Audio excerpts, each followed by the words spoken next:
সূরাতুল হজ বাড়ি থেকে 40 নম্বর আয়াত দেখে নেবেন। আব্দুল্লাহর কথা নয়, আব্দুল আল আমিন তার নিজের বাবার কোনো কথা বলছে না, তার নিজের কোনো কথা বলছে না। সূরা হজের 40 নম্বর আয়াত আল্লাহ বলছেন আমি যাদেরকে ক্ষমতা দেব তারা 4টা আইন তারা পাশ করবে। আল্লাহ বলছেন ওয়ালাউ আন্না আহলাল কুরা আমানু ওয়াত্তাকাউ লাফাতাহনা আলাইহিম বারাকাতিম মিনাস সামাই ওয়াল আরদ। জোরে বলুন আল্লাহু আকবার। এই আইনের মধ্যে নামাজের আইনটা কয় নাম্বার বলেন? আসতে বলবেন না, কয় নাম্বার? আবার জাহান্নামে যাওয়ার 1 নাম্বার কারণ কি বলেন? নামাজ। আবার সবচেয়ে বেশি শাস্তি দেওয়া হবে জাহান্নামে 1 নাম্বার কি বলেন? বেনামাজিকে। সবচেয়ে বেশি শাস্তি কাকে দেওয়া হবে? কোরআনকে প্রশ্ন করুন। কোরআন বলছে فَخَلَفَ مِن بَعْدِهِمْ خَلْفٌ أَضَاعُوا الصَّلَاةَ وَاتَّبَعُوا الشَّهَوَاتِ فَسَوْفَ يَلْقَوْنَ غَيًّا। নামাজ যারা নষ্ট করবে আমি তাদেরকে জাহান্নাম, শুধু নয় জাহান্নামের গর্তের মধ্যে আমি তাদেরকে ঢুকায়া ছাড়বো। কত ভয়ঙ্কর শাস্তির কথা! আল্লাহ কত রেগে গিয়েছেন নামাজ না পড়ার কারণে। নামাজের গুরুত্বটা কি? একজন সাহাবীর কথা মনে হয়ে গেল এই মুহূর্তে। সাইয়েদনা ওমর ফারুক রাদিয়াল্লাহু তাআলা আনহু কয় নাম্বার খলিফা ছিলেন? 2 নাম্বার খলিফা ছিলেন। সারা জীবন দোয়া করেছেন আল্লাহুম্মা রযুকনি শাহাদাতান ফি সাবিলিক ওয়াজআল মাউতি ফি বালাদি রাসূলিক। আয় আল্লাহ তাআলা, তোমার কাছে আমি শহীদের মর্যাদা চাই। আল্লাহ তুমি আমাকে শহীদি মওত দান করো এবং তুমি আমাকে এই নবীর শহরে মদিনায় তুমি আমার মৃত্যুটা দিয়ে দিও। এই দোয়া তিনি প্রায় করতেন। কিন্তু যে সময় তিনি এই দোয়া জীবনের শেষ সময়ে এসেও যখন তিনি দোয়াগুলো করতেন সবার কাছে এটা আশ্চর্য মনে হতো, কারণ মদিনায় যুদ্ধ হওয়ার কোনো সম্ভাবনা নাই। মদিনায় যুদ্ধ না হলে তিনি শহীদ হবেন কেমনে? কিন্তু আল্লাহ তাআলার কি ফয়সালা! আল্লাহ রাব্বুল আলামিন সাইয়েদনা ওমর ফারুকের এই দোয়াটা কবুল করলেন। কোন এক ফজরের সময় তিনি মসজিদের দিকে রওনা করলেন, নামাজ পড়তে না পড়াতে? বলেন বলেন বলেন। শাসকরা নামাজ পড়বে না পড়াবে? মুসলিম শাসকরা নামাজ পড়বে না পড়াবে? পড়াবে। এটা হচ্ছে মুসলিম শাসকের বৈশিষ্ট্য। সাইয়েদনা ওমর ফারুক রাদিয়াল্লাহু তাআলা আনহু নামাজ পড়ানোর জন্য চলে গেলেন, মসজিদের দিকে রওনা করলেন। মসজিদে গিয়ে পৌঁছে গেলেন, নামাজ শুরু করে দিলেন। প্রথম রাকাতটা খুব মনোযোগ দিয়েছেন, সুন্দর করে পড়লেন। প্রথম রাকাত হয়ে গেল। দ্বিতীয় রাকাতে নামাজ পড়তে নিয়ে রুকুতে যখন গেছেন একাততায় এসে ডান দিক থেকে এক জালিম এসে তার পেটের মধ্যে চাকু ঢুকায়া দিয়েছে। ছুরিকাঘাত করা হলো। তিনি সজাগ হতে হতে আবার তাকে উপর্যুপরি ধরে তাকে ধরাশয়ী করা হলো। তল পেটে 2টা চাকু 2বার করে ডাবল স্টেপ করা হলো। তল পেটে যখন মারা হলো ভুঁড়ি কিছু অংশ বের হয়ে গেল। জমিনে লুটিয়ে পড়লেন। জমিন রক্তে রঞ্জিত হয়ে গেল। সব মুসল্লি চতুর্দিক থেকে ঘেরাও করে সেই জালিমকে ধরেও ফেলল। কয়েক ঘন্টা সেন্স নাই। সেন্স যখন ফিরে পেলেন তিনি চোখটা খুলেই দেখেন তার সামনে সন্তান আব্দুল্লাহ ইবনে ওমর সামনে বসে বসে কান্দে। মুস্কি মুস্কি হাসি মেরে বলছেন, আব্দুল্লাহ কান্দো কেন? তোমার বাবার তো দোয়া কবুল হয়ে গেছে। তোমার বাবা দুনিয়া থেকে বিদায় নিয়ে নেবে। তোমার বাবার সারা জীবনের দোয়া ছিল শাহাদাত। আমি শহীদের মর্যাদা আজকে পেয়ে যাচ্ছি, কারণ আমাকে যে আঘাত করেছে আঘাতকারী সেই ব্যক্তি কোনো মুসলিম নয়, মুসলিম পরিবারের কেউ নয়। আবু লুলু মাজুসি, একজন ইহুদি আমাকে, একজন অগ্নিপূজক আমাকে আঘাত করেছে। আমি নিশ্চিত শহীদের মর্যাদা পেয়ে যাচ্ছি, আমি শহীদ হতে হতে চলছি। আব্দুল্লাহ মন খারাপ করো না, কেঁদো না, তুমি আমার জন্য পানি আনো। 1 গ্লাস পানি যখন তার সামনে দেওয়া হলো তিনি 1 গ্লাস পানি নিয়ে বলছেন, আব্দুল্লাহ তুমি কিসের পানি এনেছো? কাব্বা আপনার তৃষ্ণা পেয়েছে, আপনি পানি পান করুন। তিনি বলছেন, না রে আব্দুল্লাহ, আমার কলিজায় কোনো তৃষ্ণা নাই, আমার নামাজের তৃষ্ণা, নামাজ আমার এখনো হয় নাই। জোরে বলি সুবহানাল্লাহ। কিসের নামাজ হয় নাই? ফজরের নামাজটা হয় নাই। সালাম ফিরতে পারেন নাই, সেজদা দিতে পারেন নাই, নামাজটা পূর্ণ ছিল। ও আব্দুল্লাহ, ওযুর পানি এনে দাও। ওযুর পানি যখন এনে দেওয়া হলো, ওযু বানালেন, নামাজ পড়বেন দাঁড়ায়া দাঁড়ায়া। ভুঁড়িটা বের হয়ে আছে, বললেন গামছা আনো। গামছা দিয়ে পেটটা বাঁধলেন, গামছা দিয়ে পেটটা বেঁধে নামাজে দাঁড়ালেন, কিন্তু পারলেন না, মাথা চক্কর মেরে পড়ে গেলেন, বসেও পারলেন না, শুয়ে শুয়ে নামাজটা কোনো মতো আদায় করলেন। এরপরে বলছেন, আব্দুল্লাহ কাঁদো কেন, কান্নাকাটি করছে কেন? আব্বা আপনার জন্য ডাক্তার নিয়ে এসেছি। ডাক্তার সামনে বসা। ডাক্তার বলছে, আমিরুল মুমিনিন, সুযোগ দিলে পরে আমি আপনার কিছু সেবা করতাম, কিছু চিকিৎসা দিতাম, কি করবেন বলুন? ডাক্তার বলছে, আমি আপনার জন্য দুধ এনেছি, দুধটা পান করুন। উটনির দুধ তার হাতে দেওয়া হলো, উটনির দুধটা তিনি পান করা শুরু করলেন। গোটা গ্লাসের দুধ তিনি পান করলেন, কিন্তু পেটের মধ্যে গেল, স্টমাকে গেল, কিন্তু থাকলো না। নারী তো ফুটো হয়ে গেছে, দুধগুলো সব পেট দিয়ে বের হয়ে গেল। সঙ্গে সঙ্গে ডাক্তার জিহবায় কামড় মেরে বলছেন, আহারে আমরা আমাদের খলিফাতুল মুসলিমিনকে হারাতে যাচ্ছি, তিনি আর বাঁচবেন না। এই কথা শোনা মাত্র ওমর ফারুক মুস্কি হাসি মেরে বলছে, ডাক্তার বাঁচাবা কেমনে? কারণ আমার রব আমার নাকের মধ্যে জান্নাতের ঘ্রাণ ঢুকাইয়া দিয়েছে। আমি দুনিয়া থেকে বিদায় নেব, আমি আর বাঁচব না। ডাক্তার তুমি এখন চলে যেতে পারো। ডাক্তার চলে যাচ্ছেন, এমন সময় ওমর ফারুক দেন পিছন দিক থেকে ডাক দিয়ে বলছে, ডাক্তার এইদিকে আসো। তোমার পাজামার কাপড় কেন গিরার নিচে? পাজামার কাপড় গিরার নিচে পড়লে পরে লা ইয়ানজুরুল্লাহু ইয়াওমাল কিয়ামা, আল্লাহ রাব্বুল আলামিন কিয়ামতের দিন ওই বান্দার দিকে নজরই দিবেন না। পাজামার কাপড়টা তুলে পড়ো। চিন্তা করুন, মৃত্যুর পূর্বেও তার দাওয়াতি কার্যক্রম 1 সেকেন্ডের জন্য বন্ধ ছিল না। এরপরে বললেন, আব্দুল্লাহ আমার মনে হয় জীবনের সুমহান একজন খলিফাতুল মুসলিমিনের মতো মানুষ আমার কাছে একটা জায়গা চাচ্ছেন, আমি আমার কবরের জায়গাটুকুন ওমর ফারুকরে দান করে দিলাম। জোরে কোন সুবহানাল্লাহ। আমার ভাইরা, আমার বন্ধুগণ, জান্নাত পাওয়ার জন্য জান্নাতের কাজগুলো আমাকে আপনাকে করতে হবে। নামাজ কখনো ছেড়ে দেওয়া যাবে না, এমন সিদ্ধান্ত কি নেওয়া যায়? আড়াইবাড়ি দরবার শরীফের এই বিশাল বড় ঐতিহ্যবাহী 87 বছর 87 বছর বয়সের এই বিশাল বড় বরকতময় মাহফিলে এমন সিদ্ধান্ত কি নেওয়া যায়, যারা এসেছি জীবনে আজকের থেকে কখনো 5 ওয়াক্ত নামাজকেও ছেড়ে দেব না? সবাইকে রাজি আছেন নাকি? একটু আল্লাহকে সাক্ষী রেখে আকাশের দিকে হাতটা তুলে একটু দেখান তো, জোরে বলুন, ইয়া আল্লাহ ইয়া রহমান। আমাদেরকে 5 ওয়াক্ত সালাত আদায় করার তৌফিক তুমি আল্লাহ দিয়া দাও। সেখানে দুধ থাকবে, সেখানে মধু থাকবে, সেখানে নির্মল স্বচ্ছ প্রস্রবণ পানির প্রস্রবণ সেখানে থাকবে।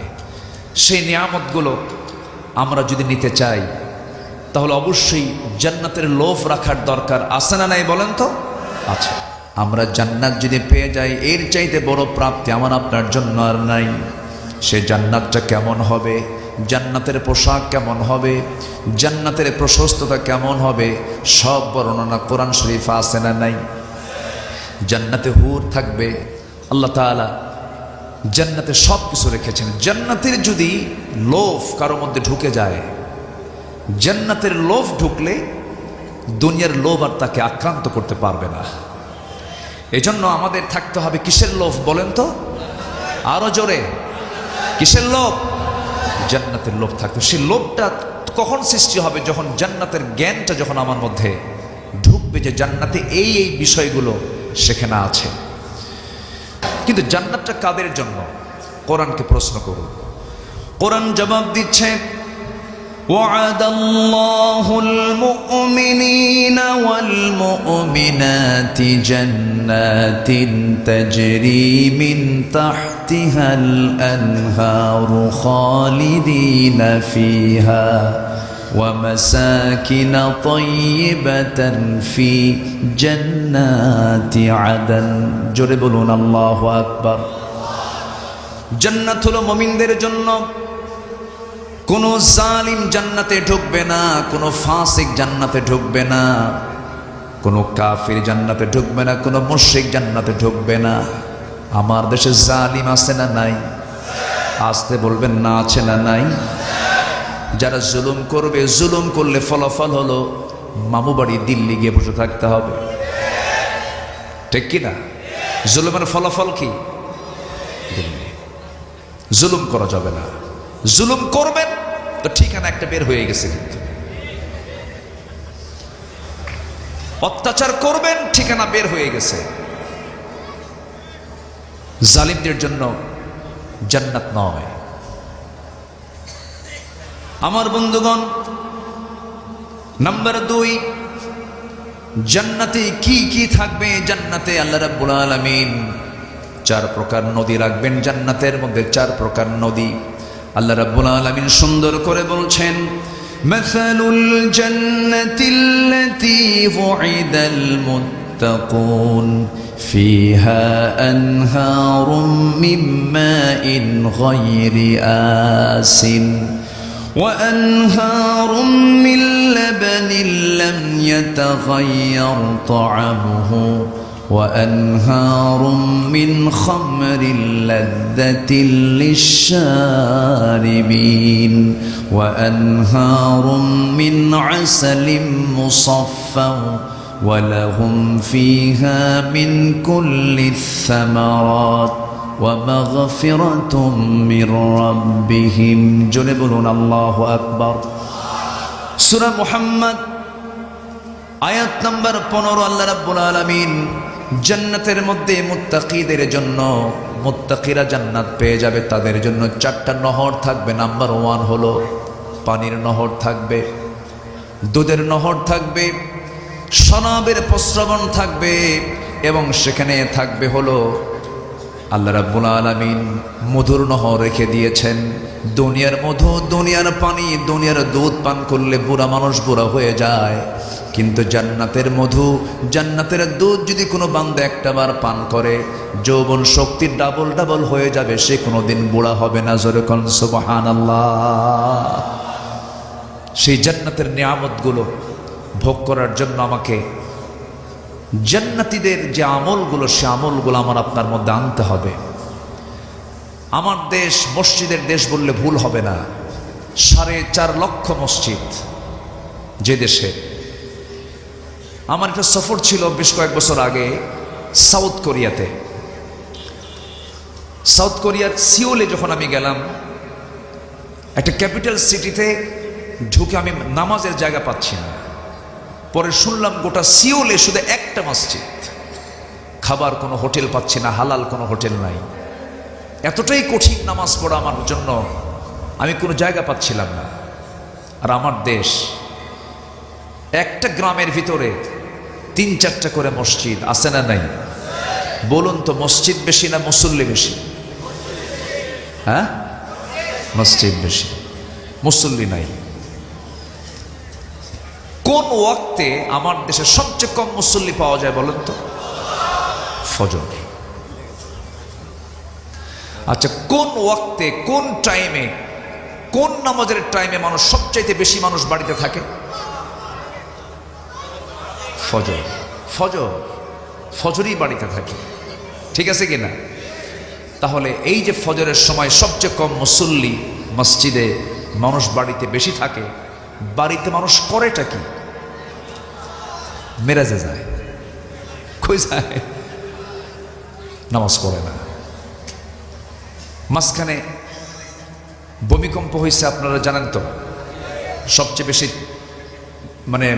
বেশি ধাক্কা মেরেছে ঢাকায় শুক্রবার।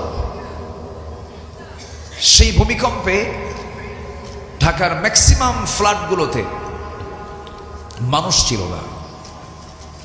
বের হবে কখন? সব যেদিক থেকে পারে সব দৌড় মেরে রাস্তায় গিয়ে দাঁড়ায় আছে। গুলশান, বনানী, বাড়িধারা, ধানমন্ডি, সব ভিআইপি, সব বাড়ি থেকে বের হয়ে রাস্তায় দাঁড়ায় আছে। ভিআইপি ফকির, ভিআইপি ফকির। ওয়া আনতুমুল ফুকারাউ ওয়া নাহনু আগনিয়া। এই যে সবগুলো যে এক ধাক্কায় সব রাস্তায় দাঁড়ায় গেল, কার ভয়ে? এই তো রাত 2টা বাজছে কি এমনি? আল্লাহর ভয়ে? কার ভয়ে? মরার ভয়। আচ্ছা, জান্নাতটা পাওয়া যাবে মরার পরে না মরার আগে? বলেন, মরার পরে না মরার আগে? আচ্ছা, আল্লাহর সঙ্গে সাক্ষাৎ হবে মরার আগে না মরার পরে? তাহলে মরার দরকার আছে না? আজ থেকে মরার দরকার আছে না নাই? মরলেই তো জান্নাত পাবো, মরলেই তো আমরা আল্লাহর সঙ্গে সাক্ষাৎ করতে পারবো। মরবে না, সব দৌড় মেরে রাস্তায় দাঁড়ায় গেছে। আল্লাহর ভয়ে যদি হয়তো ফজরে যদি দাঁড়াতো, আল্লাহ তাআলা হয়তো ভূমিকম্পই দিতেন না, ঠিক কি না? কিন্তু এখন ভূমিকম্পের তফসির তো এখন হচ্ছে মোটামুটি। প্রথম তফসির করছে হচ্ছে দিল্লি বসে, যে আমার বিরুদ্ধে রায় হওয়ার কারণে পরপর 2বার ভূমিকম্প হয়েছে, জানেন না আপনারা? তো এইগুলো আজে বাজে কথাগুলো বলে আল্লাহ তো নারাজ হয়ে যাবে। ভূমিকম্পের কারণ কেন, কি জন্য হয়, এটার জন্য আলেমদেরকে জিজ্ঞাসা করেন। কোরআন হাদিসের ব্যাখ্যায় আছে না নাই? আছে না নাই? অযৌক্তিক কোনো কথা মুখ থেকে বললে আল্লাহর কাছে জবাব দিতে হবে। রাগ করতেছেন নাকি আপনারা? ভূমিকম্প হয়, আমরা যে জমিনে বসবাস করছি এটার নিচে কিন্তু শান্ত না, চরম অস্থিরতা। কিছু প্লেট আছে, টেকটনিক, এই প্লেটগুলো নড়াচড়া করে, এটা শক ওয়েভ তৈরি হয়। এই শক ওয়েভ তৈরি হলেই এটা নড়ে ওঠে। মানুষ যখন পৃথিবীতে আসে নাই, এই পৃথিবী যখন মানব শূন্য ছিল, তখন আল্লাহ তাআলা আরো বেশি ধাক্কা দিয়েছেন। এর মধ্যে একটা ধাক্কা হচ্ছে যেটাকে বিগ ব্যাং বলা হয়। আধুনিক বিজ্ঞান তাকে বিগ ব্যাং বলেছে। প্রচন্ড ধাক্কা হয়েছে। আল্লাহ তাআলা এই তথ্য কোরআনে কারিমে আজ থেকে আরো বহু আগে দিয়েছেন। আল্লাহ রাব্বুল আলামিন বলেন, أولم يرى الذين كفروا أن السماوات والأرض كانتا رتقا ففتقناهما وجعلنا من الماء كل شيء حي জোরে বলুন আল্লাহু আকবার। কাফেররা কি দেখে না এই আসমান এবং জমিনকে আমি আল্লাহ রাব্বুল আলামিন একসঙ্গে লাগানো রেখেছিলাম, এরপরে প্রচন্ড একটা ধাক্কা দিয়েছি। ফাফাতাকনাহুমা, এই দুটার মধ্যে একটা ধাক্কা দিয়ে মহাশূন্যের পয়দা করেছি। জোরে বলুন সুবহানাল্লাহ। এই ভূমিকম্প রোধ করার জন্য আল্লাহ রাব্বুল আলামিন পাহাড় দিয়েছেন। সেই পাহাড়গুলোকে আল্লাহ রাব্বুল আলামিন পেরেকের মতো করে দিয়েছেন। ওয়াল জিবালা আওতাদা, আমি আল্লাহ রাব্বুল আলামিন পেরেকের মতো পাহাড়গুলোকে বানায়া দিয়েছি। চট্টগ্রামে পাহাড় বেশি, সিলেট অঞ্চলে পাহাড় বেশি। আবার ভাববো না উত্তরবঙ্গে পাহাড় নাই, পার সেখানেও আছে, হয়তো আমার দেশের বর্ডারে নাই, আমার দেশের মধ্যে নাই, কিন্তু পঞ্চগড়ের সঙ্গে লাগানো আছে পৃথিবীর সবচেয়ে বড় অহংকারী সেই পাহাড় হিমালয়। এই যে পাহাড়গুলো রেখেছেন কেন? যেন পৃথিবী যেন আন্দোলিত না হয়, পৃথিবী যেন নড়াচড়া না করে পাহাড়গুলো মাঝে মাঝে দিয়ে দিয়েছেন। এই পাহাড়গুলোর এরিয়াটা আল্লাহ রাব্বুল আলামিন আমরা চোখে যতটুকু দেখতে পাই তার ফাউন্ডেশন হলো 90 ভাগ, আর উপরে দেখতে পাই হলো 10 ভাগ। সুবহানাল্লাহ বলা যাবে না? আমার বন্ধুগণ, আমার ভাইয়েরা, এই যে আযাব গজবগুলো মাঝে মাঝে আসে, ফজরের সময় ঘুমায়া থাকে, শুক্রবার নামাজটা হয় না। আমার বন্ধুগণ, আমার ভাইরা, জান্নাত যদি পেতে চায়, জান্নাতে যাওয়ার 1 নম্বর শর্ত হলো আমলওয়ালা ইমানদার হতে হবে। আমলওয়ালা ইমানদার হতে হবে। একটা প্রশ্ন করব আপনাকে, বলুন তো আমার দেশে নামাজি বেশি না ইমানদার বেশি? হুজুর নামাজ নাই তো ইমান তো আছে। নামাজ না পড়ি কি আছে? এখন বলুন আমার দেশে নামাজি বেশি না ইমানদার বেশি? ইমানদার বেশি। কি ফতোয়া দিয়ে দিল? নামাজ নাই, কি আছে? ইমান আছে, কড়া ইমান। আমার বন্ধুগণ, নামাজ পড়তে হবে, নামাজকে ছেড়ে দেওয়া যাবে না। আজকে 54 বছর অতিক্রম হচ্ছে। এই জাতি 54 বছরে মদের আইন দেখেছে, সুদের আইন দেখেছে, বেশ্যাবৃত্তির লাইসেন্সও দেখেছে, কিন্তু আমার দেশে কত সরকার গেল আসলো, আজ পর্যন্ত কেউ জাতিকে জাহান্নাম থেকে বাঁচানোর জন্য নামাজের আইন কেউ পাশ করতে পারলো না। ঠিক কিনা, ঠিক কিনা? অথচ আল্লাহ রাব্বুল আলামিন বলেন, আল্লাযীনা ইম্মাক্কান্নাহুম ফিল আরদি আকামুস সালাহ ওয়া আতাউস যাকাতা ওয়া আমারু বিল মা'রুফি ওয়া নাহাউ আনিল মুনকার ওয়ালিল্লাহি আকিবাতুল উমুর। সূরাতুল হজ বাড়ি থেকে 40 নম্বর আয়াত দেখে নেবেন।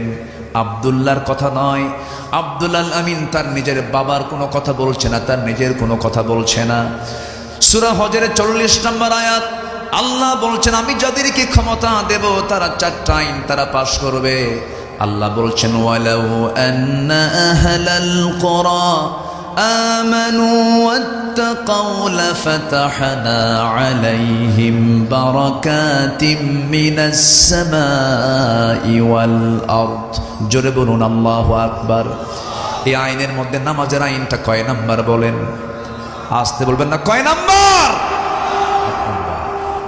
আবার জাহান্নামে যাওয়ার 1 নাম্বার কারণ কি বলেন? নামাজ। আবার সবচেয়ে বেশি শাস্তি দেওয়া হবে জাহান্নামে 1 নাম্বার কি বলেন? বেনামাজিকে। সবচেয়ে বেশি শাস্তি কাকে দেওয়া হবে? কোরআনকে প্রশ্ন করুন। কোরআন বলছে, فَخَلَفَ مِن بَعْدِهِمْ خَلْفٌ أَضَاعُوا الصَّلَاةَ وَاتَّبَعُوا الشَّهَوَاتِ فَسَوْفَ يَلْقَوْنَ غَيًّا। নামাজ যারা নষ্ট করবে আমি তাদেরকে জাহান্নাম শুধু নয়, জাহান্নামের গর্তের মধ্যে আমি তাদেরকে ঢুকায়া ছাড়বো। কত ভয়ঙ্কর শাস্তির কথা! আল্লাহ কত রেগে গিয়েছেন নামাজ না পড়ার কারণে। নামাজের গুরুত্বটা কি? একজন সাহাবীর কথা মনে হয়ে গেল এই মুহূর্তে। সাইয়েদনা ওমর ফারুক রাদিয়াল্লাহু তাআলা আনহু কয় নাম্বার খলিফা ছিলেন? 2 নাম্বার খলিফা ছিলেন। সারা জীবন দোয়া করেছেন, আল্লাহুম্মা রযুকনি শাহাদাতান ফি সাবিলিক ওয়াজআল মাউতি ফি বালাদি রাসূলিক। আয় আল্লাহ তাআলা, তোমার কাছে আমি শহীদের মর্যাদা চাই। আল্লাহ তুমি আমাকে শহীদি মওত দান করো এবং তুমি আমাকে এই নবীর শহরে মদিনায় তুমি আমার মৃত্যুটা দিয়ে দিও। এই দোয়া তিনি প্রায় করতেন। কিন্তু যে সময় তিনি এই দোয়া জীবনের শেষ সময়ে এসেও যখন তিনি দোয়াগুলো করতেন, সবার কাছে এটা আশ্চর্য মনে হতো, কারণ মদিনায় যুদ্ধ হওয়ার কোনো সম্ভাবনা নাই। মদিনায় যুদ্ধ না হলে তিনি শহীদ হবেন কেমনে? কিন্তু আল্লাহ তাআলার কি ফয়সালা! আল্লাহ রাব্বুল আলামিন সাইয়েদনা ওমর ফারুকের এই দোয়াটা কবুল করলেন। কোন এক ফজরের সময় তিনি মসজিদের দিকে রওনা করলেন, নামাজ পড়তে না পড়াতে? বলেন বলেন বলেন। শাসকরা নামাজ পড়বে না পড়াবে? মুসলিম শাসকরা নামাজ পড়বে না পড়াবে? পড়াবে। এটা হচ্ছে মুসলিম শাসকের বৈশিষ্ট্য। সাইয়েদনা ওমর ফারুক রাদিয়াল্লাহু তাআলা আনহু নামাজ পড়ানোর জন্য চলে গেলেন, মসজিদের দিকে রওনা করলেন। মসজিদে গিয়ে পৌঁছে গেলেন, নামাজ শুরু করে দিলেন। প্রথম রাকাতটা খুব মনোযোগ দিয়েছেন, সুন্দর করে পড়লেন। প্রথম রাকাত হয়ে গেল। দ্বিতীয় রাকাতে নামাজ পড়তে নিয়ে রুকুতে যখন গেছেন, একাততায় এসে ডান দিক থেকে এক জালিম এসে তার পেটের মধ্যে চাকু ঢুকায়া দিয়েছে। ছুরিকাঘাত করা হলো। তিনি সজাগ হতে হতেই আবার তাকে উপর্যুপরি ধরে তাকে ধরাশয়ী করা হলো। তল পেটে 2টা চাকু 2বার করে ডাবল স্টেপ করা হলো। তল পেটে যখন মারা হলো, ভুঁড়ি কিছু অংশ বের হয়ে গেল। জমিনে লুটিয়ে পড়লেন। জমিন রক্তে রঞ্জিত হয়ে গেল। সব মুসল্লি চতুর্দিক থেকে ঘেরাও করে সেই জালিমকে ধরেও ফেলল। কয়েক ঘন্টা সেন্স নাই। সেন্স যখন ফিরে পেলেন, তিনি চোখটা খুলেই দেখেন তার সামনে সন্তান আব্দুল্লাহ ইবনে ওমর সামনে বসে বসে কান্দে। মুস্কি মুস্কি হাসি মেরে বলছেন, আব্দুল্লাহ কান্দো কেন? তোমার বাবার তো দোয়া কবুল হয়ে গেছে। তোমার বাবা দুনিয়া থেকে বিদায় নিয়ে নেবে। তোমার বাবার সারা জীবনের দোয়া ছিল শাহাদাত। আমি শহীদের মর্যাদা আজকে পেয়ে যাচ্ছি, কারণ আমাকে যে আঘাত করেছে, আঘাতকারী সেই ব্যক্তি কোনো মুসলিম নয়, মুসলিম পরিবারের কেউ নয়, আবু লুলু মাজুসি, একজন ইহুদি আমাকে, একজন অগ্নিপূজক আমাকে আঘাত করেছে। আমি নিশ্চিত শহীদের মর্যাদা পেয়ে যাচ্ছি, আমি শহীদ হতে হতে চলছি। আব্দুল্লাহ, মন খারাপ করো না, কেঁদো না, তুমি আমার জন্য পানি আনো। এক গ্লাস পানি যখন তার সামনে দেওয়া হলো, তিনি এক গ্লাস পানি নিয়ে বলছেন, আব্দুল্লাহ তুমি কিসের পানি এনেছো? কাব্বা, আপনার তৃষ্ণা পেয়েছে, আপনি পানি পান করুন। তিনি বলছেন, না রে আব্দুল্লাহ, আমার কলিজায় কোনো তৃষ্ণা নাই, আমার নামাজের তৃষ্ণা, নামাজ আমার এখনো হয় নাই। জোরে বলি সুবহানাল্লাহ। কিসের নামাজ হয় নাই? ফজরের নামাজটা হয় নাই। সালাম ফিরতে পারেন নাই, সেজদা দিতে পারেন নাই, নামাজটা পূর্ণ ছিল। ও আব্দুল্লাহ, ওজুর পানি এনে দাও। ওজুর পানি যখন এনে দেওয়া হলো, ওজু বানালেন, নামাজ পড়বেন দাঁড়ায়া দাঁড়ায়া। ভুঁড়িটা বের হয়ে আছে, বললেন গামছা আনো। গামছা দিয়ে পেটটা বাঁধলেন, গামছা দিয়ে পেটটা বেঁধে নামাজে দাঁড়ালেন, কিন্তু পারলেন না, মাথা চক্কর মেরে পড়ে গেলেন, বসেও পারলেন না, শুয়ে শুয়ে নামাজটা কোনো মতো আদায় করলেন। এরপরে বলছেন, আব্দুল্লাহ কান্দো কেন, কান্নাকাটি করছে কেন? কাব্বা, আপনার জন্য ডাক্তার নিয়ে এসেছি। ডাক্তার সামনে বসা। ডাক্তার বলছে, আমিরুল মুমিনিন, সুযোগ দিলে পরে আমি আপনার কিছু সেবা করতাম, কিছু চিকিৎসা দিতাম, কি করবেন বলুন? ডাক্তার বলছে, আমি আপনার জন্য দুধ এনেছি, দুধটা পান করুন। উটনির দুধ তার হাতে দেওয়া হলো, উটনির দুধটা তিনি পান করা শুরু করলেন। গোটা গ্লাসের দুধ তিনি পান করলেন, কিন্তু পেটের মধ্যে গেল, স্টমাকে গেল, কিন্তু থাকলো না। নারী তো ফুটো হয়ে গেছে, দুধগুলো সব পেট দিয়ে বের হয়ে গেল। সঙ্গে সঙ্গে ডাক্তার জিহবায় কামড় মেরে বলছেন, আহারে, আমরা আমাদের খলিফাতুল মুসলিমিনকে হারাতে যাচ্ছি, তিনি আর বাঁচবেন না। এই কথা শোনা মাত্র ওমর ফারুক মুস্কি হাসি মেরে বলছে, ডাক্তার বাঁচাবা কেমনে? কারণ আমার রব আমার নাকের মধ্যে জান্নাতের ঘ্রাণ ঢুকাইয়া দিয়েছে। আমি দুনিয়া থেকে বিদায় নেব, আমি আর বাঁচব না। ডাক্তার তুমি এখন চলে যেতে পারো। ডাক্তার চলে যাচ্ছেন, এমন সময় ওমর ফারুক দেন পিছন দিক থেকে ডাক দিয়ে বলছে, ডাক্তার এইদিকে আসো। তোমার পাজামার কাপড় কেন গিরার নিচে? পাজামার কাপড় গিরার নিচে পড়লে পরে লা ইয়ানজুরুল্লাহু ইয়াওমাল কিয়ামা, আল্লাহ রাব্বুল আলামিন কিয়ামতের দিন ওই বান্দার দিকে নজরই দিবেন না। পাজামার কাপড়টা তুলে পড়ো। চিন্তা করুন, মৃত্যুর পূর্বেও তার দাওয়াতি কার্যক্রম এক সেকেন্ডের জন্য বন্ধ ছিল না। এরপরে বললেন, আব্দুল্লাহ, আমার মনে হয় জীবনের সুমহান একজন খলিফাতুল মুসলিমিনের মতো মানুষ আমার কাছে একটা জায়গা চাচ্ছেন, আমি আমার কবরের জায়গাটুকুন ওমর ফারুকরে দান করে দিলাম। জোরকান সুবহানাল্লাহ। আমার ভাইরা, আমার বন্ধুগণ, জান্নাত পাওয়ার জন্য জান্নাতের কাজগুলো আমাকে আপনাকে করতে হবে। নামাজ কখনো ছেড়ে দেওয়া যাবে না। এমন সিদ্ধান্ত কি নেওয়া যায়? আড়াইবাড়ি দরবার শরীফের এই বিশাল বড় ঐতিহ্যবাহী 87 বছর 87 বছর বয়সের এই বিশাল বড় বরকতময় মাহফিলে এমন সিদ্ধান্ত কি নেওয়া যায়, যারা এসেছি জীবনে আজকের থেকে কখনো 5 ওয়াক্ত নামাজকেও ছেড়ে দেব না? সবাইকে রাজি আছেন নাকি? একটু আল্লাহকে সাক্ষী রেখে আকাশের দিকে হাতটা তুলে একটু দেখান তো, জোরে বলুন, ইয়া আল্লাহ, ইয়া রহমান। আমাদেরকে 5 ওয়াক্ত সালাত আদায় করার তৌফিক তুমি আল্লাহ দিয়া দাও। জোরে বলি আমিন, আরো জোরে আমিন, আরো জোরে আমিন।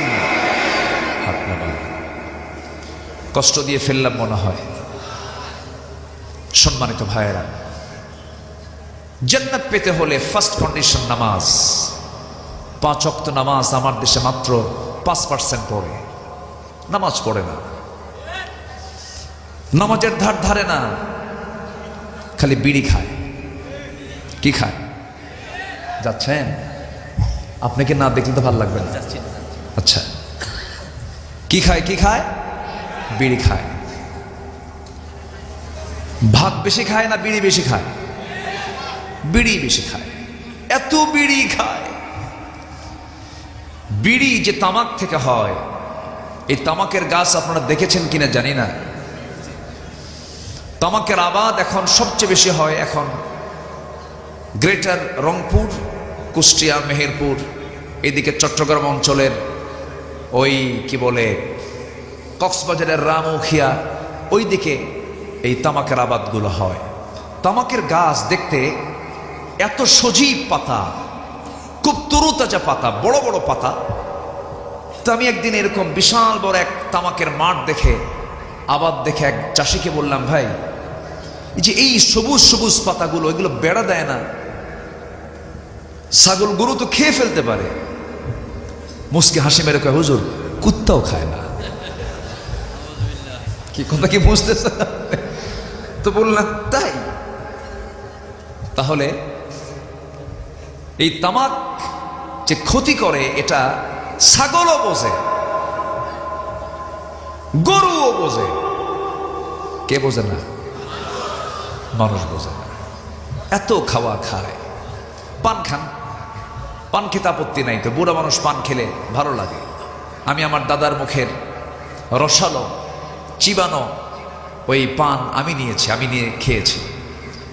দাদাদের হাতে পানের বাটা থাকলে মানায়, খান, পান খেতে আপত্তি নাই তো। পান গাছের রস ভালো, কিন্তু পানের সাথে আবার হাকিমপুরি রহমতুল্লাহ আলাইহি কেন? এখানেই তো প্রশ্ন। আমার পূর্বের মেহমান মাদক নিয়ে কথা বলেছেন, খুব সুন্দর আলোচনা করেছেন। কোন নেশা ইসলাম অনুমোদন করে না, সকল নেশা করা হারাম। সকল নেশা কি বলেন?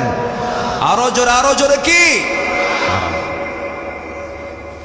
জান্নাতে যাব, জান্নাতে যাওয়ার তো উপযোগী হতে হবে। নেশা থেকে বাঁচবো, নামাজ পড়বো কয় ওয়াক্ত বলেন?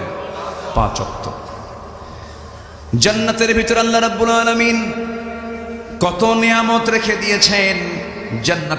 জান্নাতীদের যে পোশাকটা হবে, সেই পোশাকটা হবে রেশমি পোশাক, যা দুনিয়াতে পরা জায়েজ নাই। স্বর্ণালঙ্কারে মিশ্রিত হবে। স্বর্ণালঙ্কার দিয়ে আল্লাহ রাব্বুল আলামিন ডেকোরেট করবেন। জান্নাতীদের পোশাকগুলো হবে অন্য ধরনের পোশাক হবে।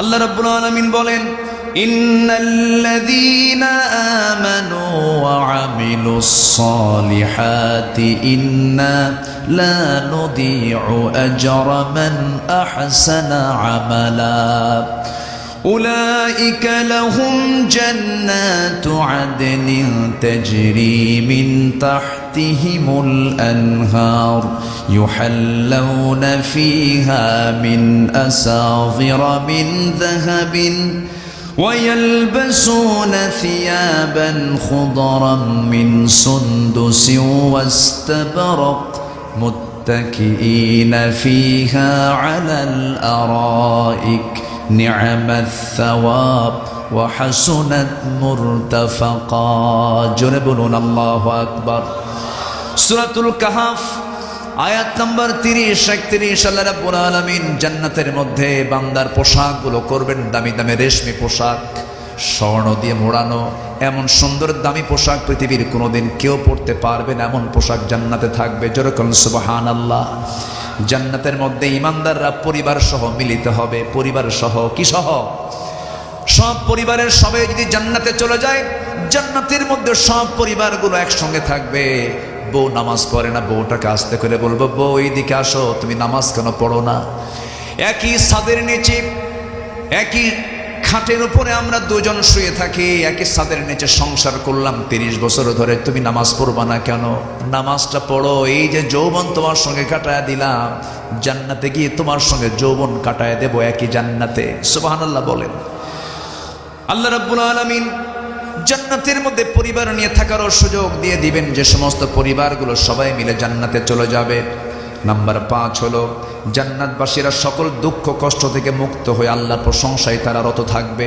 ওয়াকালুল হামদুলিল্লাহ আল্লাযী আযহাবা আন্নাল হাযন ইন্না রাব্বানা লাগফুরুন শাকুর। জোরে বলুন আল্লাহু আকবার। নাম্বার 6 হলো সেদিন সকল চাওয়া পূর্ণতা পেয়ে যাবে, বান্দা যা চাবে তাই পেয়ে যাবে। আল্লাহ রাব্বুল আলামিন বলছেন, ওয়ালাকুম ফিহা মা তাশতাহি আনফুসুকুম ওয়ালাকুম ফিহা মা তাদউন। জোরে বলুন আল্লাহু আকবার। মন যা চাবে তাই সেখানে পেয়ে যাবে। বহুদিন আগে পঞ্চগড় কি কোথাও একটা মাহফিল আমি বলছিলাম, জান্নাতে আপনি যা চাবেন তাই পাবেন। এক বুড়ো চাচা সামনে থেকে দাঁড়ায় বলে, হুজুর বিড়ি পাওয়া যাবে তো? দেখেন কি নেশা। আমার বন্ধুগণ, জান্নাতে কোনো পচা খাবার থাকবে না, জান্নাতে কোনো বান্দার শরীরের জন্য ক্ষতিকর এমন কোনো খাবার জান্নাতে দেওয়া হবে না। সেই জান্নাতের মধ্যে কি থাকবে? পরিশুদ্ধ জীবন সঙ্গী থাকবে। আল্লাহ রাব্বুল আলামিন বলছেন, ওয়ালাহুম ফিহা আজওয়াজুম মুতাহহারাতুন ওয়া হুম ফিহা খালিদুন। জোরে বলুন আল্লাহু আকবার। জান্নাতের সর্বশ্রেষ্ঠ নিয়ামত হলো আল্লাহর সন্তুষ্টি এবং আল্লাহর সঙ্গে সাক্ষাৎ হয়ে যাবে সেদিন। জোরে বলি সুবহানাল্লাহ, আল্লাহু আকবার। আমার আপনার সবচেয়ে বড় প্রাপ্তি হলো আমরা আল্লাহর সঙ্গে জান্নাতে দেখা করার সুযোগ পাবো। সবাই দেখা করবেন না? সবাই দেখা করতে রাজি আছেন তো? আমার গোলাম সারওয়ার সাইদি রাহিমাহুল্লাহ আল্লাহর সঙ্গে সাক্ষাতে চলে গেছেন। আমি যখনই এই দিক দিয়ে যাই, এটা তো একটা সফর হয়, যাওয়া হয়, আমি ওই দিক দিয়ে না গিয়ে আমি এই দিক দিয়ে যাই, সয়দাবাদ দিয়ে ভিতরে ঢুকে আমি এই দিক দিয়ে যাই, সালামটা দিয়ে যাই। আমার আজকে তার কিছু স্মৃতিচারণ হচ্ছে।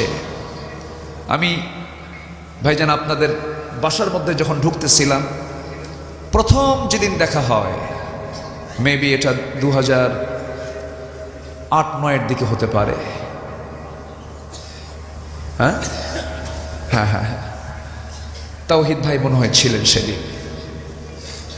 উনি আমাকে ঔদ, ছোট্ট একটা বোতলে একটা ঔদের আতর উনি দিলেন আমাকে, দিয়ে আমাকে জড়িয়ে ধরলেন, মুচকে হাসি দিলেন। মানুষ এত মিশুক হয়, মানুষকে এত দ্রুত মানুষ এত কাছে টেনে নিতে পারে। আমার কাছে মনে হয় কি জানেন, তিনি এখনো মনে হয় আমার সঙ্গে কথা বলছেন, তিনি এখনো মনে হয় মারা যাননি। আমার কাছে এরকম মনে হয়। তিনি দুনিয়া থেকে বিদায় নিয়েছেন। আমরা দোয়া করি আল্লাহ রাব্বুল আলামিন তার কবরটাকে জান্নাতের নূর দিয়ে মুনাফফার করে দেন। জোরে বলি আল্লাহুম্মা আমিন। সম্মানিত ভাইয়েরা, সবাই তো চলে যাব। আমরা আমাদের মরহুম মকবুর গোলাম সারওয়ার সাইদ রাহিমাহুল্লাহর সেই লাইনই তো আমরা একদিন ধরবো না? লাইন ধরবো না? ধরবো, চলে যাব। কিন্তু আল্লাহ যে বলে দিচ্ছেন, বান্দা তুমি যে আমার সঙ্গে সাক্ষাৎ করতে আসবে, সাক্ষাতের কিছু কন্ডিশন আছে। সেই কন্ডিশন হলো আমি তোমার সঙ্গে সাক্ষাৎ করব। ফামান কানা ইয়ারজু লিকা রাব্বিহি ফালইআমাল আমালান সালিহান ওয়ালা ইউশরিক বিইবাদাতি রাব্বিহি আহাদা। জোরে বলুন আল্লাহু আকবার। আমার সঙ্গে তুমি যদি সাক্ষাৎ করতে চাও, তাহলে দুটো কাজ করে আসবে। সেটা হলো নেক আমল করে আসবে এবং শিরিক মুক্ত হয়ে, শিরিক থেকে নিজেকে সম্পূর্ণ পরহেজ রেখে মুক্ত রেখে আমার সঙ্গে আসবে। আমি আল্লাহ নিজে তোমার সঙ্গে সাক্ষাৎ করবো। যেরকম সুবহানাল্লাহ। আল্লাহ আমাকে কত ভালোবাসেন, আল্লাহ আমাকে কত মহব্বত করেন।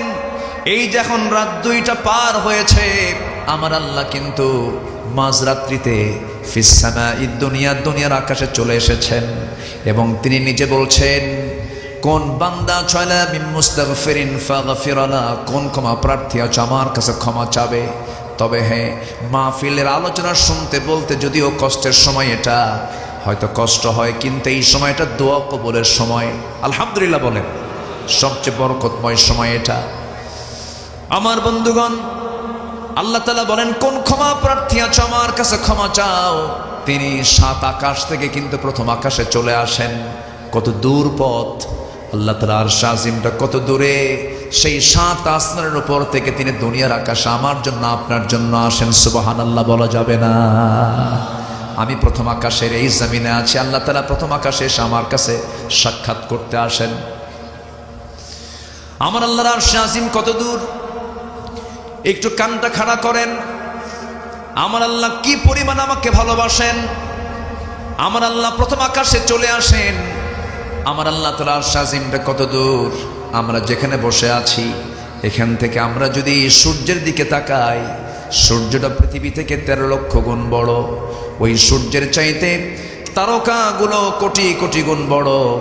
মানুষ চাঁদের দেশে গিয়েছে, মানুষ চলে গেছে হলো মঙ্গল গ্রহে চলে গিয়েছে, চাঁদ দেখেছে, মঙ্গল গ্রহ দেখেছে।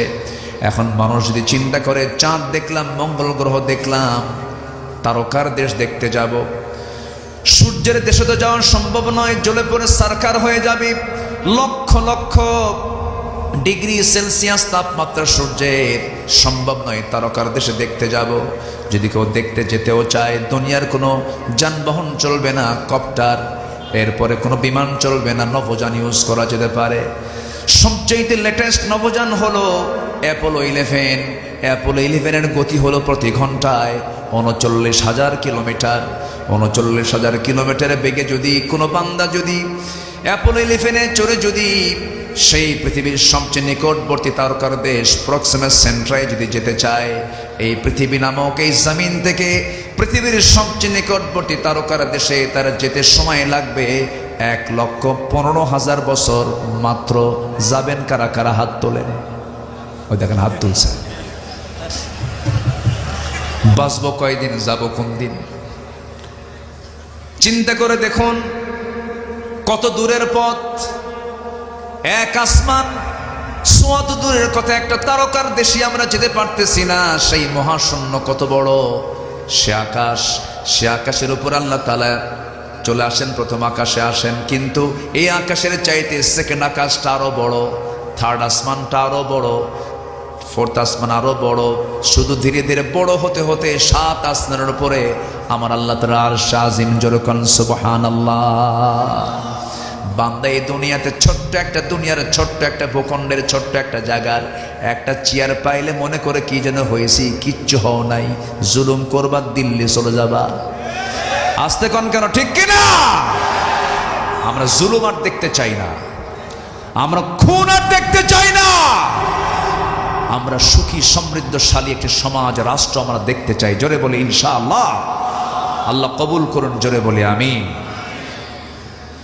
সম্মানিত ভাইয়েরা, জান্নাতের চ্যাপ্টারটা হালকা করে একটু বলার চেষ্টা করলাম। এখন জাহান্নাম, জাহান্নামের ভয় নিয়ে আসার দরকার আছে না নাই বলেন তো? জাহান্নামটা কেমন হবে এটা কি শুধু ভাষায় প্রকাশ করলে কি বোঝা যাবে? না। জাহান্নামটা এক কথায় যত ভয়ঙ্কর, যেটা কোনোদিন কল্পনাও করা যায়নি, কল্পনায় আসবেও না, সম্ভব নয়, এমন একটা জাহান্নাম আল্লাহ পাক রেখে দিয়েছেন বান্দার জন্য। কোন বান্দার জন্য? যারা বেনামাজি, যারা বান্দার হক নষ্ট করেছে। কোরআনকে প্রশ্ন করুন, কোরআন বলে দাও জাহান্নামে কারা যাবে। আল্লাহ রাব্বুল আলামিন বলেন, মা সালাকাকুম ফি সাকার ক্বালু লাম নাকু মিনাল মুসাল্লিন ওয়া লাম নাকু নুতঈমুল মিসকিন ওয়া কুন্না নাখুদু মা'আল খায়িদিন ওয়া কুন্না নুকাযযিবু বিয়াউমিদ্দিন حتى أتانا اليقين فما تنفعهم شفاعة الشافعين জোরে বলুন আল্লাহু আকবার। জাহান্নামটা এত ভয়ঙ্কর, এই যে সূর্যটা যদি জাহান্নামের মুখের মধ্যে ছেড়ে দেওয়া হয়, জাহান্নামের মুখে ছেড়ে দেওয়ার সঙ্গে সঙ্গে সূর্যটা অবলীলায় হেরে যাবে। আল্লাহু আকবার। সূর্য খুঁজে পাওয়া যাবে না, এত বড় ভয়ঙ্কর জাহান্নাম। জাহান্নামটা এত ভয়ঙ্কর, জাহান্নামের একটা ভয়াবহ গর্জন থাকবে। ওয়ালিল্লাযীনা কাফারু বিরাব্বিহিম আযাবু জাহান্নাম ওয়া বি'সাল মাসীর ইযা উলকু ফীহা সামি'উ লাহা শাহীকাও ওয়া হিয়া তাফুর। تكاد تميز من الغيظ كلما ألقي فيها فوج سألهم خزنتها ألم يأتكم نذير জোরে বলুন আল্লাহু আকবার। জাহান্নাম ভয়ঙ্কর ভাবে ডাকবে, জাহান্নামের ভয়াবহতা এত মারাত্মক হবে এবং জাহান্নামের ভিতরে আপ্যায়ন করা হবে শয়তানের মাথা সদেশ জাক্কম বৃক্ষগুলো, ফুটন্ত পানিগুলো জাহান্নামীদেরকে খাওয়ানো হবে। আযালিকা খায়রুন নুজুলাম আম শাজারাতুস সাক্কুম ইন্না জাআলনাহা ফিতনাতাল লিয-যালিমিন। জোরে বলুন আল্লাহু আকবার। ক্ষত নিশ্চিত পুঁজ হবে খাদ্য, যেখানে ক্ষত হয়ে পুঁজ হয়ে যায় সেই পুঁজগুলো জাহান্নামীদের খাবার হয়ে যাবে। আল্লাহ রাব্বুল আলামিন বলেন ফালাইসা লাহুল ইয়াওমা হাহুনা হামিম ওয়ালা তাআমুন ইল্লা মিন গিসলিন লা ইয়াকুলুহু ইল্লাল খাতিউন। জোরে বলুন আল্লাহু আকবার। জাহান্নামটা এত ভয়ঙ্কর হবে, জাহান্নামের যে ফেরেশতাগুলো হবে চোখেও দেখবে না, কানেও শুনবে না, বোবা টাইপের হবে। চোখে দেখলে মায়া হবে, কানে শুনলে পরে দয়া মায়া হবে। আল্লাহ পাক জাহান্নামের যে ফেরেশতাগুলো রাখবেন, তারা যে ওই জাহান্নামীদের যে শাস্তিগুলো দেবে তারা চিৎকার করবে, সেই চিৎকারের আওয়াজ তাদের কানে যাবে না এবং তাদের প্রতি যে শাস্তিগুলো দেওয়া হবে সেই শাস্তির দৃশ্য তাদের চোখে আসবে না। শুধু শাস্তির উপরে শাস্তি হবে, কোনোদিন শাস্তি চুল পরিমাণ কমানো হবে না। এই পানীয় জালিমদের মুখমণ্ডল দগ্ধ করে দেবে। ফুটন্ত পানি খাওয়ার সঙ্গে সঙ্গে তাদের মুখটা সম্পূর্ণ দগ্ধ হয়ে যাবে, টকবগে হয়ে যাবে, লাল আকার ধারণ করবে। নাম্বার 5 হলো আগুনের পোশাক দিয়ে চামড়া দগ্ধ করা হবে, লৌহ নির্মিত হাতুড়ি দিয়ে শাস্তি দেওয়া হবে। নাউজুবিল্লাহ। আবার চামড়াগুলো যখন পড়ে যাবে, আবার চামড়াগুলো বাদদালনাহুম জুলুদান, আবার এটাকে চেঞ্জ করে নতুন চামড়া দেওয়া হবে যেন শাস্তি ঠিক মতো হয়। আমার বন্ধুগণ, আমরা শুধু সারা জীবন শুনি আমার আল্লাহ রহমান, আমার আল্লাহ রহিম, আমার আল্লাহ গফফার, আমার আল্লাহ গফুর, কিন্তু আমার আল্লাহ যে জব্বার, আমার আল্লাহ যে কাহার, আমার আল্লাহ যে এত কঠিন, তার মতো কঠিন পৃথিবীর আর কেউ হতে পারে না। সেই জন্য আমার বন্ধুগণ, জাহান্নাম থেকে বাঁচার জন্য আমাকে আপনাকে চেষ্টা করতে হবে। সবচাইতে বড় পাশ হলো যে ব্যক্তি ফামান যুহজিহা আনিন নার ওয়া উদখিলাল জান্নাহ, যে ব্যক্তি জাহান্নাম থেকে নিজেকে মুক্ত করে জান্নাত পেয়ে গেল, ফাকাদ ফাজ, সে বান্দাটাই হলো বড় সফল। জোরে কোন সুবহানাল্লাহ। আমার ভাইরা, জাহান্নামটা খুব ভয়ঙ্কর জায়গা। সেই জাহান্নাম থেকে বাঁচার জন্য আমাকে আপনাকে বারবার চেষ্টা করতে হবে। চেষ্টা করব হারাম থেকে নিজেকে বিরত থাকার জন্য, হারাম কাজে কখনো যাব না। জান্নাতে যাওয়ার সহজ একটা সূত্র হলো হারাম কাজগুলোকে মাইনাস করে হালাল কাজগুলোকে নিজের জীবনে ট্রিট করব, জান্নাত সহজ হয়ে যাবে। আমার বন্ধুগণ, জাহান্নামে যাবে আবার কারা? ওই সমস্ত লোকগুলো জাহান্নামে যাবে যারা জমা করে রাখা স্বর্ণরৌপ্যগুলো জাহান্নামের অগ্নিতে উত্তপ্ত করে শরীরে দাগিয়ে দেওয়া হবে। আল্লাহ রাব্বুল আলামিন তাদেরকে লাগায় দিবেন, সেই স্বর্ণরৌপ্যগুলো তাদের গায়ে লাগায় দিবেন।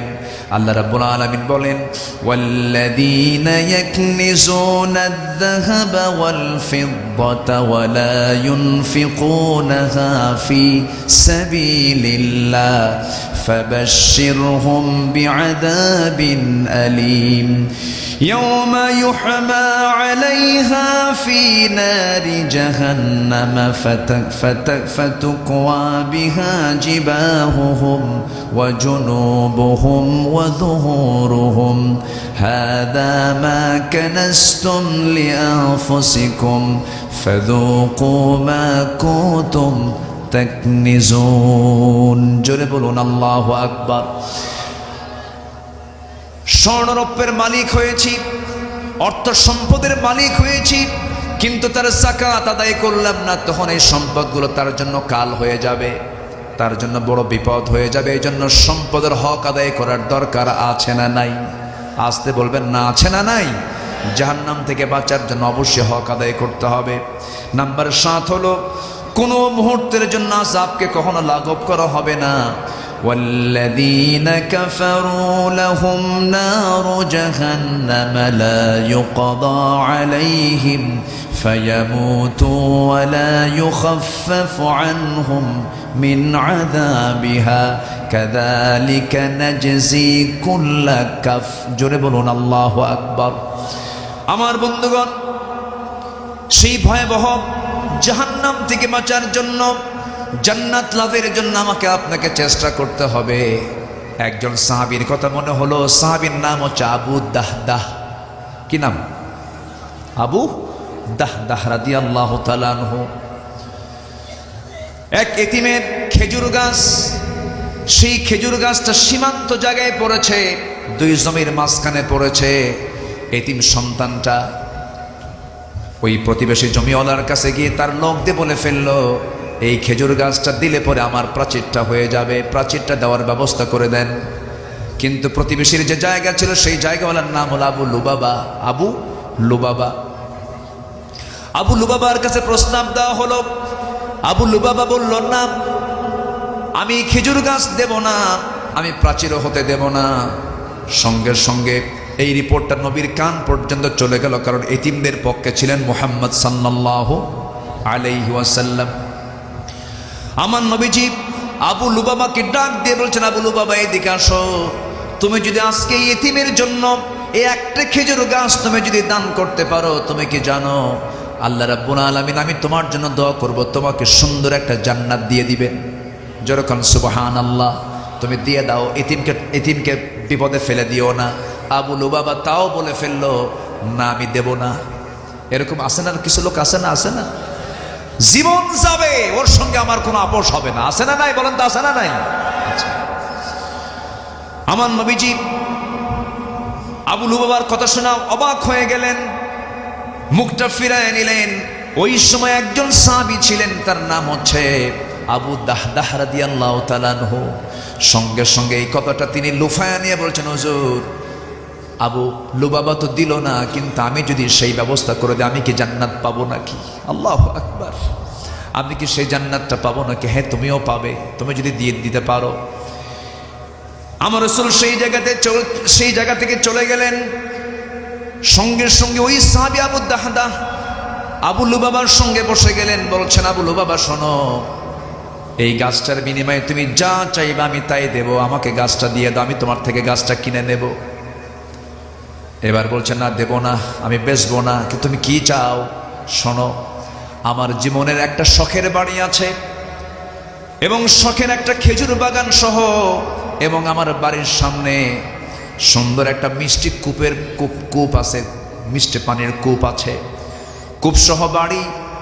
আমার বিশাল বড় খেজুর বাগান, 600টা খেজুর গাছের বাগান সেখানে আছে। এই বাগান সহ, বাড়ি সহ, কূপ সহ সব দিয়ে দেব তোমারে, একটা খেজুর গাছ তুমি আমারে দিবা না? আবু লুবাবা বলে, মনে মনে বলে, মানুষ বোকা এরকম হয় নাকি? কিন্তু বোকা না আবু দাহদা ওই একটা খেজুর গাছ তিনি নিয়ে 600 গাছ খেজুর গাছ সহ, ঘর বাড়ি সহ, কূপ সহ সব কিছু দিয়ে দিলেন। ওই একটা খেজুর গাছ কিনে নিয়ে বাড়ির সামনে দাঁড়ায় ভিতরে ঢুকলেন না।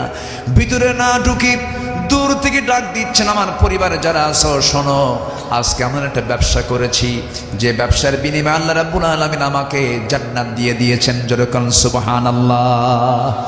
সব আমার সন্তানগুলো যা কিছু আছে সব রেখে দিয়া সব বাইরে বের হয়ে চলে আসো, আমি আর ওই বাড়িতে ঢুকবো না, কারণ জান্নাত আমার কেনা হয়ে গেছে। সবগুলো সন্তান সব কিছু বের করে নিয়া ওই লোকটাকে আবু লুবাবাকে 600 বাগান সহ, বাড়ি সহ, কূপ সহ সব দিয়ে তিনি বাইরে বের হয়ে এসে এবার এতিমের সামনে বসে বলছেন, এতিম গাছ কেনা হয়ে গেছে, গাছটা তোমাকে বুঝায় দিয়া আমি নবীর কাছে চলে যাচ্ছি, জান্নাতটা বুঝায় নেব। যেরকম সুবহানাল্লাহ। কিসের লোভ থাকতে হবে? বলুন, কিসের লোভ থাকতে হবে? জান্নাতের। আল্লাহ রাব্বুল আলামিন জান্নাতের আশা, জান্নাতের লোভ এবং জাহান্নামের ভয় হৃদয়ে বদ্ধমূল করে দেন সবার ভিতরে। জোরে বলি আল্লাহুম্মা আমিন। সম্মানিত ভাইয়েরা, আমার পাশে যিনি বসে আছেন উনি হচ্ছেন আমার এলাকার জামাই। আমার এলাকার কি জামাই? আমার বাড়ি যেই দিকে, ওনার শ্বশুর বাড়ি সেই দিকে। এই দিক থেকে ওনার সঙ্গে আমার একটা হৃদয়ের তাআল্লুক আছে। উনি যেদিন বলেছেন ডেট নিতে হবে সেই দিন আমি রাজি হয়ে গেছি, আসছি। রাগ করছেন নাকি আপনারা? আবারও আসবো আমি। কি আসতে দিবেন? আবারও আসবো। আল্লাহ যেন সেই তৌফিক সবাইকে দান করেন। আমি গতকাল সিলেট ছিল প্রোগ্রাম, আবার আজকে, অর্থাৎ আজকেই তো বলবো 12টা, তো মানে জাস্ট আজকের যে প্রোগ্রামটা সিলেটে আছে সকাল 10টায়। সকাল কয়টায়? 10টায় একটা প্রোগ্রাম আছে সেখানে। আমি এখান থেকে রওনা দিয়ে আমার মনে হয় একচুল পরিমাণ ঘুমও হবে না, যেতে হবে। মানে এই প্রোগ্রামটা আমি খুবই মানে বেকায়দা হলেও নির্দিষ্ট ডেট হওয়ার কারণে ডেটটা আমি নিয়েছি ভাইয়ের সম্মানে। আমি এই পরিবারকে খুব ভালোবাসি। এই পরিবারের সাথে অনেক বরকত জুড়ানো আছে, অনেক বরকত জুড়ানো আছে। আল্লাহ রাব্বুল আলামিন আমার গোলাম সারোয়ার সাইদ রাহিমাহুল্লাহর সন্তানগুলোকে দ্বীনের খাদেম বানান। জোরে বলি আল্লাহুম্মা আমিন। তার সন্তানদের জন্য দোয়া করি। আসলে বাপ চলে গেলে বাবার বিকল্প কিন্তু কেউ হয় না। বাবার বিকল্প কেউ হয় না। যদিও তাদের কোনো সমস্যা, এমন ভাগ্যবান চাচারা থাকলে সমস্যা হওয়ার কথা নয়, সমস্যা হচ্ছেও না, কিন্তু বাবাকে বাবা বলে ডাকার মতো আনন্দ পৃথিবীতে কি আর অন্য কাউকে দেওয়া হয় না। আমরা দোয়া করি আল্লাহ তাআলা আমার গোলাম সারোয়ার সাইদ রাহিমাহুল্লাহর সন্তানগুলোকে তার রহমতের চাদরে আল্লাহ পাক আবৃত করুন। এই পরিবারকে আল্লাহ তাআলা সকল দিক থেকে বরকতময় করুন এবং এই দরবারকে আল্লাহ তাআলা কবুল আর মঞ্জুর করুন। এবং এই দরবারের সঙ্গে যারা জড়িত, এটা আহলে হক একটা দরবার, এটা একটা হক দরবার। যখন বাংলাদেশের বিভিন্ন জায়গায় বেদাতের এবং কুসংস্কারে ভরে গেছে দরবারগুলো, সেই সময় এটা তাওহীদি চেতনা লালন করে হক দরবারের ভূমিকা পালন করে এই আরামের দরবার শরীফ এই কাজটা চালিয়ে যাচ্ছে। আল্লাহ রাব্বুল আলামিন তাদের এই কাজগুলোকে কবুল করুন। আরো জোরে বলি আল্লাহুম্মা আমিন। জান্নাতের ওসিলা করে দিন, নাজাতের কারণ বানিয়ে দিন, এই আশাবাদ কামনা করে আমি আমার কথার না বাড়িয়ে আমি এখানে শেষ করছি। সবার কাছে দোয়া চাই, আমি সবার জন্য দোয়া করি। আমার পাশে থাকা আড়াইবাড়ি দরবার শরীফের পীর সাহেবকে আমি মানে তার প্রতি আমি কৃতজ্ঞ। তিনি আমাকে এমন সুন্দর একটি পরিবেশ আমাকে বসিয়ে দ্বীনের কথা বলার সুযোগ উনি আমাকে দিয়েছেন এবং আমি তার জন্য দোয়া চাই। অত্যন্ত যোগ্যতার সাথে, অত্যন্ত আন্তরিকতার সাথে তার উপরে যে একটা অর্পিত দায়িত্ব তিনি যেন সুন্দরভাবে সুষ্ঠুভাবে পালন করতে পারেন, ওই হসপিটালের মধ্যে রেখে দিয়েছে। ওই অবস্থায় তিনি দুনিয়া থেকে বিদায় নিয়েছেন। আল্লাহ তার দুনিয়ার জীবন এই সফরটাকে যেভাবে তুমি পরীক্ষার মধ্যে ফেলেছিলে, এর উত্তম যে ফলাফল, আল্লাহ তুমি তাকে জান্নাতের নূর দিয়ে তাকে মুনাফফার করে দাও। জোরে বলি আল্লাহুম্মা আমিন। তার কবরটাকে জান্নাতের নূর দিয়ে মুনাফফার করে দাও। জোরে বলি আল্লাহুম্মা আমিন। জি, আমি শেষ করছি, আমি আর না বাড়িয়ে আমি এখানেই শেষ করছি। সুবহানাকাল্লাহুম্মা ওয়া বিহামদিকা আশহাদু আল লা ইলাহা ইল্লা আনতা আস্তাগফিরুকা ওয়া আতুবু ইলাইক। আসসালামু আলাইকুম ওয়া রাহমাতুল্লাহি ওয়া বারাকাতুহু। يا نفس إن لم تظفري